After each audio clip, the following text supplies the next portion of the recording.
And we've been looking at different aspects of, what does it mean to live life and live life to what, guys? The fullest. Good. You guys are catching on. It only takes about 4 months. Um, I was thinking this week, okay, Jesus tells us is in John 10:10, he says, the thief comes to steal, kill, and destroy. And then he says, I come to give you life and to give you life to the fullest. So within that idea, there's this underlying idea that if Jesus says, I came to give life and give life to the fullest, then there's the underlying idea that there are certain things that I can do that don't create life, right? And so there's certain things that, as Jesus speaks to us that I can walk into that creates this idea of fullness in my life. And then that means that there's some other things that I can choose to do that just don't create life, right? And so we're right now talking through part of Jesus' sermon that he gave kind of on this mountaintop, and it's called Sermon on the Mount. And we're looking at these different principles he talked about as far as life and what it means to have a blessed life. They're called the Beatitudes. Now, I'm going to take, and this is so fun when I get to do this, I'm going to take 30 minutes just to set it up. Okay? So I'm going to take 30 minutes before I even tell you the Beatitude we're talking about today. Just because I can. It's fun. As we do that, I want to start out talking about choices. I want you to think to yourself, we have all kinds of different choices, right? You have a choice today whether you will sit there and look grumpy for me, or you have a choice today that you're going to put on a smiley face and say, wow, it's so glad to see you, Pastor Mike. That didn't come across very well. Help me out, fellas. You have a choice today when you get up and leave. You have a choice where you're going to eat lunch. Are you going to go home? Are you going to go elsewhere? What you're going to eat, right? You have a choice today whether you're going to enjoy God's creation and the 50-degree weather, even though it was 85 degrees yesterday. But you have a choice how you're going to leave here, right? You have a choice if you're going to stop and pause and speak to somebody on the way out. You have a choice if you will serve somebody else today. You have a choice, and we have all kinds of choices, right? I mean, I was even thinking to myself, if somebody took me hostage, and this is just the way my mind works. If somebody were to take me hostage, I still have choices, right? I have a choice of how I'm going to think. I have a choice of how I am going to interact. I have a lot of choices. We all have choices. For instance, I've had people tell me, they've said, hey, Mike, you really need to make sure that you take some time for yourself. And because I'm just a driven personality, I'll work and work and work and work. There's a lot that goes on here that you don't see up front. And so this week I said, you know what, I'm going to take an hour and I'm going to go shoot some hoops. And so I go off, I shoot some hoops. Connie actually was up in Ohio. She is helping her mom and dad get ready to move down here. If you don't know her dad, his name is Steve. He's been a pastor for 25 plus years. I don't like to say this, but he's probably more mature than I am. Don't tell him that if you know him. But anyways, he and my mother-in-law are getting ready to move here, and they're moving here for the intent on being a part of our team here to help lead us into the future. Because again, we're growing as a church, and we need to make sure we continue to mature as a church. And I always want to be one of those guys that gets the best guys around me, the best men and women around me. So anyways, she's up there doing that, and I'm like, yeah, I'm going to take an hour, and I'm going to go shoot some hoops. Just take some time for myself. So I'm out on the court shooting some hoops. And a choice, and I just got to tell you, there were some high school kids that showed up. They're looking at this old man, and they say, hey, you want to play some ball? I was like, oh, yeah, let's play some ball. I beat them 2 games. I was on my way to a third, and I just had to go. So I just want to throw that out there. So this old man still got it. I shot, yes. I shot my wife a text, and all her response was, oh, sounds like you needed an ego boost. I was like, come on, give me some cred. But we have choices, right? We have choices. I was thinking to myself, a choice. Pastor Dave works hard with our family ministry, and he really wants to create a culture where it's not just us teaching our kids on Sunday mornings, but helping equip families because sometimes unfortunately, but it's the truth, I get my kids 24/7, right? Or I should say my wife gets our kids 24/7. I get to leave for part of the day, right? But anyways, Pastor Dave works hard on that, and I was thinking to myself, there was this occasion where Pastor Dave and I were out of town, and we were driving back, and I'm thinking choices, right? And there was just some choices that some people make that you ever be around, you're around people and they make choices, you're like, why did you make that choice? I think I would have chosen something different. So, we stopped for gas, me and Pastor Dave, and he's pumping gas. I'm inside looking for some coffee. And next thing I know, Dave comes walking in. He goes into the bathroom, then he comes out, and his feet are all wet. And I was like, and he had like flip-flops on. And, flip-flops. I knew a guy that called them thongs. He was like, yeah, I wear thongs. I'm like, dude, that's not a thong, man. You come with me to Southern California, I will show you thongs. That's not a thong. That's a flip-flop. Anyways, Pastor Dave comes walking out of the bathroom with flip-flops on, and his feet are all wet. And I'm like, dude, what did you do? And he just nonchalantly, he says, oh, I got gas on my feet, so I washed off my feet. I was like, where'd you wash them off at? Oh, the toilet. I was like, the toilet? Yeah, I couldn't reach the sink, so I used the toilet. I was like, dude, I would have made sure I reached the sink. Choices, right? So, anyways, we all have different kinds of choices within our lives. I was sitting and working on my sermon, and it's hard for me to write where it's quiet. Anybody else that way? I've got to be around noise to think. Maybe it's because I got 4 kids and there's never any quiet anyways. So I sit at Starbucks most occasions, and I write kind of what it is that we're going to talk about from week to week to week. And I'm sitting there writing, and anybody, when you write, you kind of look out. You don't look down, you look out. Anybody? Okay, so I'm sitting there and I'm looking out, and this older lady, she turns over and she turns and she looks at me, and our eyes make contact. A little awkward, but she does it twice. And the second time, she's like her eyebrows are really big, and I'm like, I don't know if that's natural or I don't know, where's that coming from? And so I'm faced there with a decision. What will I do? And so one decision I could have went, but I thought, man, that may not be too godly, right? And then as I told that story, I'd have to tell you that I didn't really do that. I just kind of kept typing. But we all have choices that we have to make within our lifetime. And some of those choices lead to a fullness of life. And some of those choices, whether we realize it or not, can actually steal life from us. One of those choices I believe that we have is a choice to create.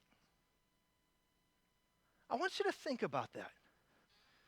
We as humans, we have the choice to create. Think of this, bees create what? Hives. Help me out here. Bees create hives. Yeah, honey comes from hives. Ants create colonies. Humans, I would say, create the future. And for some of us that maybe grew up like in the church or grew up with faith, some of us may look at that and say, no. I don't create the future. God has the future. God controls the future. I might push back a little bit, and I would say, well, that's a little unorthodox then as I look at my kids. I'm trying to help my kids make good decisions now so it what? Creates a better future for them later, right? I'm helping to create future. Why do I not let my kids eat sweets all day long? Not because they'll totally drive us insane, even though that's a small part. But so that they start making healthy decisions, right? Why do I not let my oldest, who would just stay up and she'd watch TV 24/7, why do I not let her do that? I want her to learn some motivation. I want her to grow and develop choices. I'm creating the future with the choices that I make today. So I would say that Bees create hives, ants create colonies, and we as humans are involved in creating the future. There's a passage here that I want to show you. It's just one passage. Sometimes we don't always have a choice in what happens to us today and what it brings about in the future. You know, it's amazing how much Jesus talks about one another, how we interact with one another as people, and how our lives divinely intersect in so many different ways. And as I talk this year about us living life to the fullest, I'm not naive enough to believe that everything's going to go okay. I know that there are going to be challenges, and for some of us, there's going to be challenges above and beyond what we ever anticipated. And I know within some of those challenges that it may be because others have created those challenges for us in our lives. Because after all, we can't control if somebody leaves work angry this week and causes an accident. We can't control if somebody leaves their home with maybe a little bit too much alcohol. We can't control certain things. And it intersects with each of our lives, the choices that we make today. There's a passage here. It's kind of an odd passage. I don't know about you, but there's many things I read in Scripture and I'm like, wow, that is just really strange. It's Ephesians 4, and it's just one. It says, verse 28, it says, "He who has been stealing must steal no longer, but must work, doing something useful with his own hands, that he may have something to share with those who are in need." I'll read it again. "He who has been stealing must steal no longer, but must work, doing something useful with his own hands, that he may have something to share with those who are in need." You know, and what's interesting, this verse, I believe, stealing, we could all admit, hey, maybe it's not a good idea to steal. You might have more friends if you don't steal, right? It might be a little bit easier to gain trust if we don't steal, right? So that part alone is like, yeah, that's not too hard to understand. But I wonder how much of that verse has less to do with stealing and more to do with creating. Because, for instance, if I have to steal from something else, then I am assuming that I can't create. Does that make sense? If I have to take from somebody else, then I'm assuming that I can't create.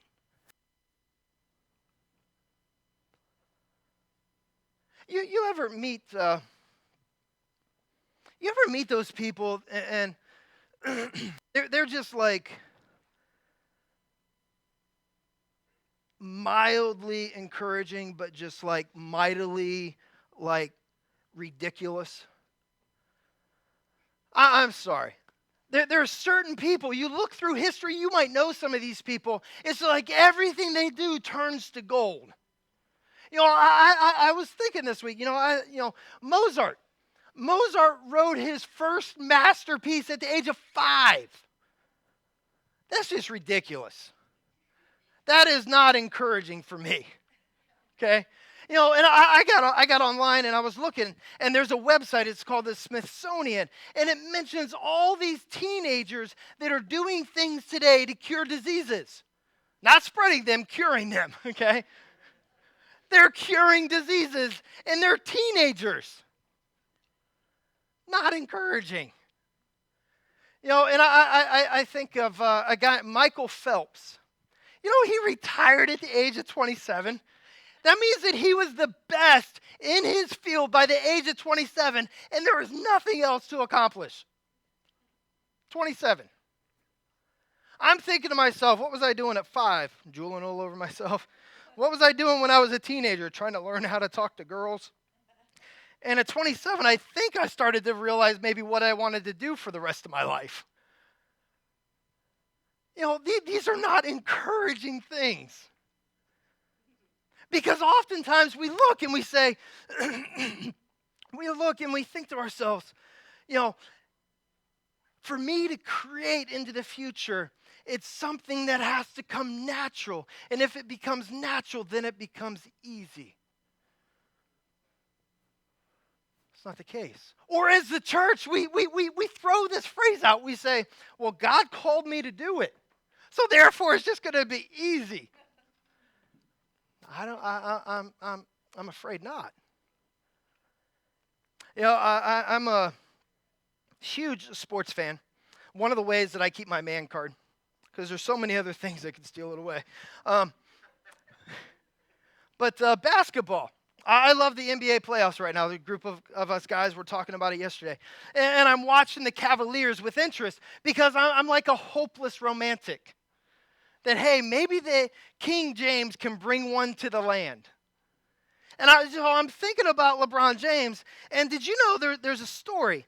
When he was in 7th grade, somebody shot the basketball up on his team.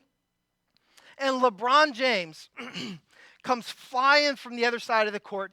He jumps up above the rim and he jams the ball home. 7th grade. The ref blew the whistle. And everybody's like, what are you doing? Was there a foul? And the ref's like, there's no foul. I've just never seen that before. LeBron James is a freak of nature, right? And you start thinking to yourself, how is it that I can become that, right? And when we start thinking of creating, we think there's no way.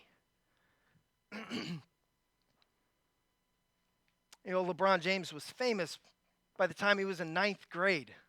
I remember I was in college, and he's from the same area I'm from, and all these people are talking about this high school kid playing basketball. He was famous by the time he was in 9th grade.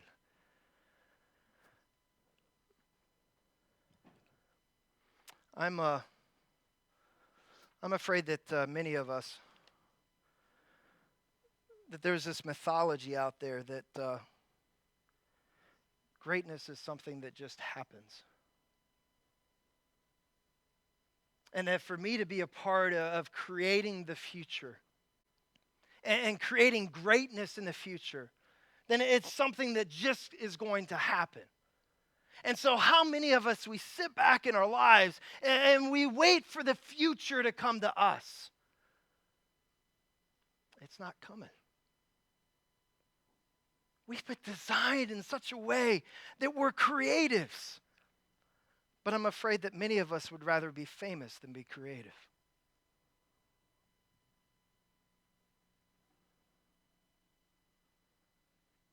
I think we've lost some of the creativity because we'd rather be famous than be creative.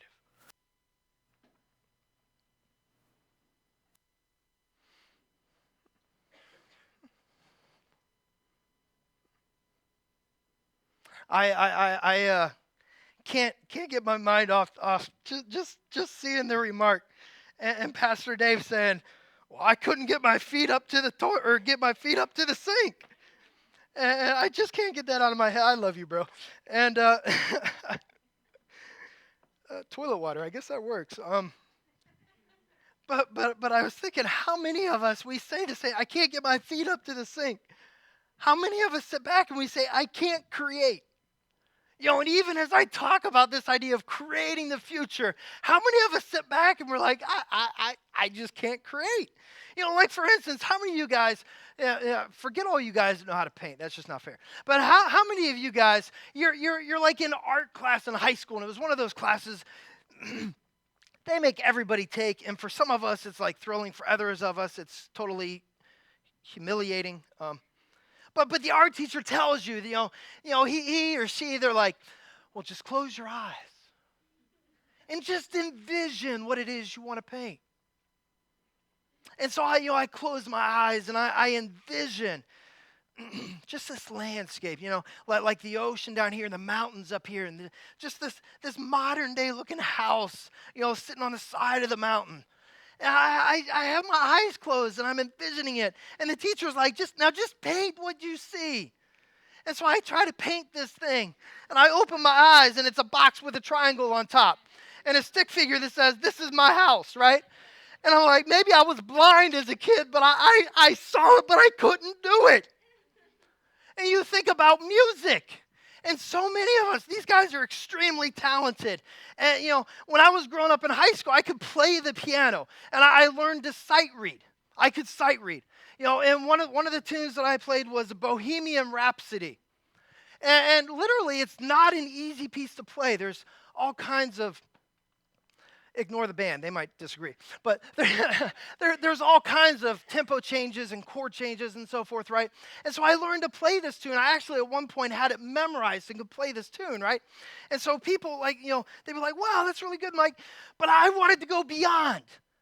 I wanted to learn how to just the music to flow through me, for me to hear something, be able to play it.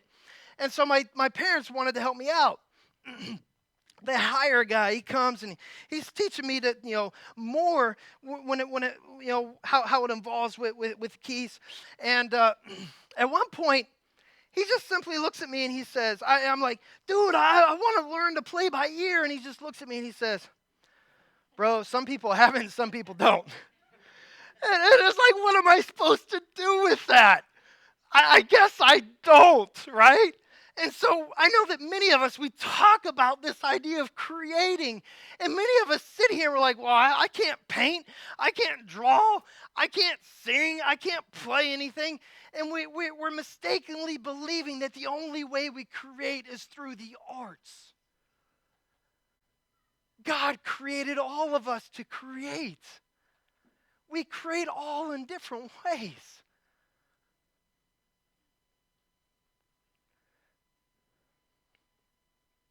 You've got to find your voice. You've got to find how you create. This, for instance, the awaken.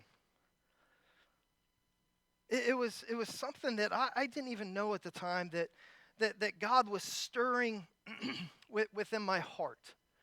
I was new in my faith. I was in college. At that point, I had already learned how to talk to girls, but I was growing in my faith. I was new, and God was stirring something deep in here, a passion in my heart to see the gospel make movement, to see the gospel move people's lives, and to see it spread across a people, across the nation, across the world. And so God is like stirring that within my heart, and then. Years and years and years later, God starts putting things in my head. So from my heart to my head. And he starts saying things like, hey, what about Hampton Roads? Hey, what about Virginia Beach? Hey, what about our military? It was like, wow, God, I see this passion way back here starting to connect. Now, God is stirring from the heart to the head. And then eventually this verse says to the hands. And you start putting into place. You start putting into power. You start creating. And it takes work. Why do you think it says that the Lord rested on the seventh day from his creation? It takes work. It's not about becoming famous. What is God stirring within your heart? How is God revealing things to you in your head, and how do you let that come out through your hands?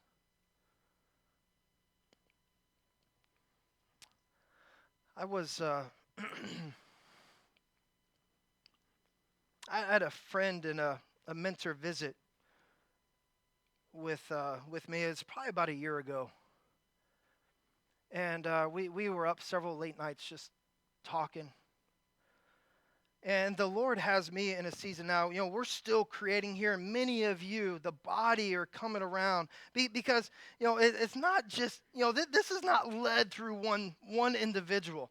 This is led through a community that says we want to have an impact, right? And so we're continuing to create and lead through this community here. And God has me, and again, I just create. What does it look like to create? And God's got myself and a couple others outside of here, just dreaming and wrestling through what does it create to bring churches together to impact mission. And are there certain things that we've learned along the way that we can share with one another? And so, that's kind of something else that's just stirring. But anyways, this guy, we're sitting and we're praying. He knows all this that's going on. And those that passion, that dream that spurred from the heart into the head of wanting to see the gospel not just impact people here, as we send many of you out into your neighborhoods, into what we call community groups, to develop multiple groups in the same part of the city to see what we would call a missional community begin to form that is impacting people there that may never come into here. But taking the gospel out, taking out life, giving away life. And then seeing we've got young sailors that are learning to do that on their ships. People that are out to sea and seeing just us take and give life and see it go all the way around the world. We have people that were with us that are now in places like Japan and giving just life, the life of the gospel away. And so this guy, he knows just my passion to see this take place. And as we're praying, he says, Mike, can I tell you something that I just feel like the Lord is revealing to me? And I was like, yeah, absolutely, man. I mean, absolutely. And this is a guy that I knew and I trusted. And he had poured so much into me. And he looks at me and he says, the Lord hears your prayers. And I believe the Lord wants to answer those prayers, of seeing, us become an avenue for the gospel to go worldwide. And he says, I believe that. I believe the Lord is telling me, yes, that's what he wants. But he said he's also telling me that you don't believe you have a voice that's worthy to be heard. And he says that, and it's just, somebody ever tell you something and it just like rips open your heart and you're like, hey, there I am, right? And, it just like rips it open and steps on it and is like, yep, that's in there. And he says, there's a part of you that it's so insecure that you don't believe that God can use you. This is me just being honest with you guys. He says this to me and I'm like,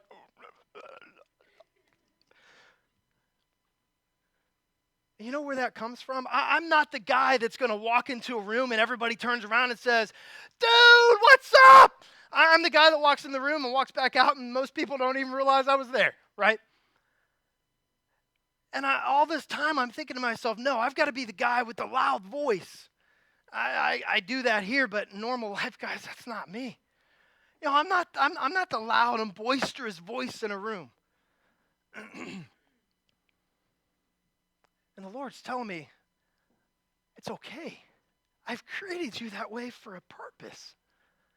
It's use what I've given you. Don't try to be somebody else. Don't try to create what somebody else has already been told to create. You create what I've told you to create, and you trust that I will do with your creation what I choose to do with it. The sad thing is, I don't think I'm the only one that says I don't think I have the voice for that. I don't think I'm the only one that says I don't know if I can do that. I don't think I'm the only one that has some of these little insecurities kind of rolling around in here. I don't believe I'm the only one. And I wonder how many of us lose out on creating the future that God's called us to.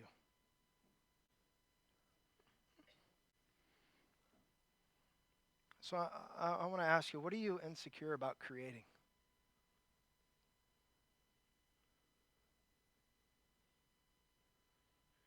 What are you insecure about creating?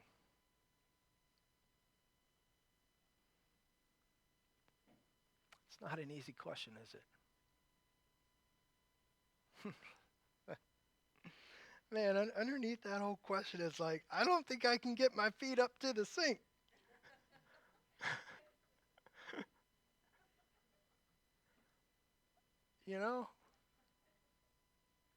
How much more could we do? How much more could we be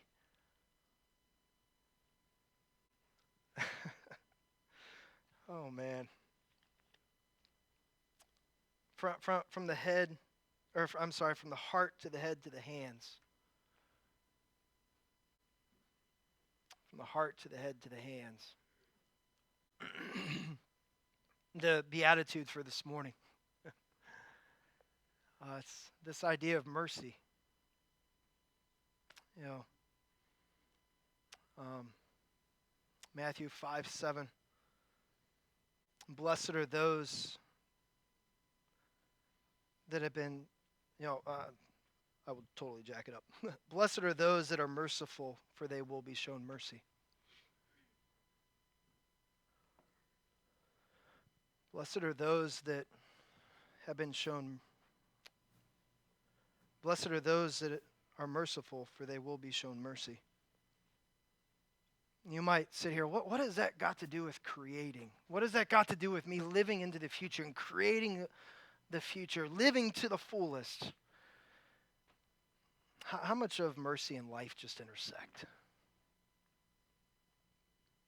I was thinking to myself, for me to extend mercy to somebody is for me to extend life. A life that is sometimes undeserving. I mean, that's the idea of mercy, right? Me giving something instead of what is really deserved. But the scriptures tell me that mercy comes to me, and I as I show mercy, mercy is shown to me. It's this strange idea that I can only share what is inside of me. I can only share to the level. I can only give life to the degree of the life that I have received from God Himself.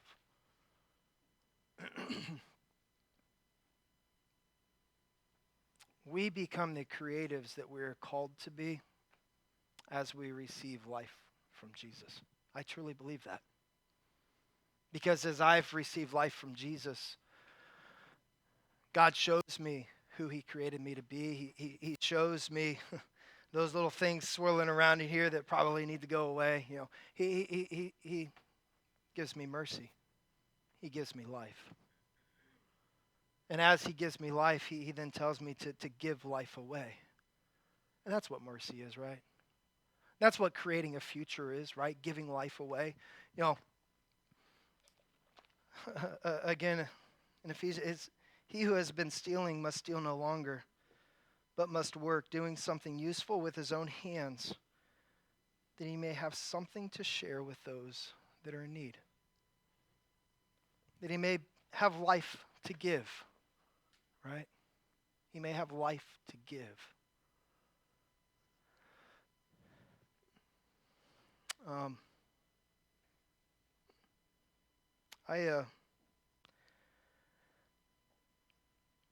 Saturdays are like a weird day for me. I'm just gonna say it because it's funny. Sorry, ladies. I'm like a woman on PMS on Saturdays. Like swing of emotions, like here to here to here to here. I don't mean that insensitively. But Saturdays, I'm like, Lord, I need you to prepare me. Lord, I need you to speak to me. And I felt like the Lord told me something yesterday. And I say this very openly because I believe that God speaks to all of us. Trust me, I'm nothing special.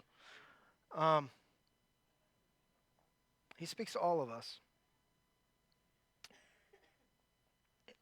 I think the insecurity for most of us to not see ourselves as creative is what causes most of us to consume. And I wonder how much of that relates back to His church.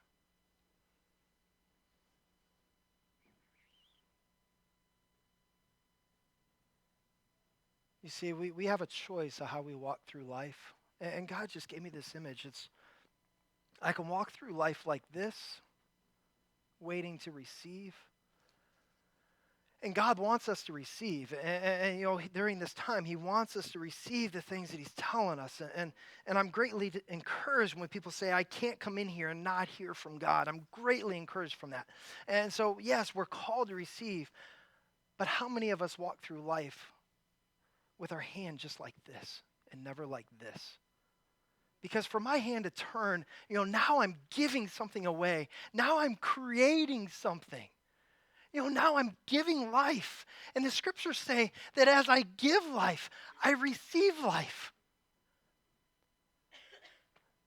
And so, how much of our insecurity, maybe laziness, I don't know, but how much of our insecurity causes us never to give life? Because we don't believe we have life to give. Because we don't believe that God has called me to create. As the band comes up and leads us, the last worship set, I want us to think to ourselves,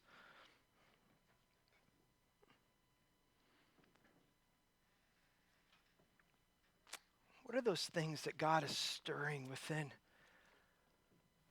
your heart? What are those things that maybe God is speaking now into your mind, into your head? And what is he calling you to do with your hands?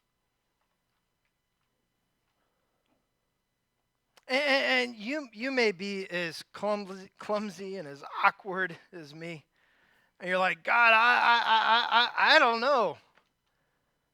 But I promise you, he's stirring something. What is it? And what is he speaking into here? And what's keeping you from taking that step and saying, I want to receive, but I also want to give. And here's what I can give. Those of us, Jesus says, that want to find life must give our lives away. And I stand before you as somebody that's learning to give my life away. And as I learn to do more of that, I feel more alive. And I believe that I understand more the mercy that has been shown to me.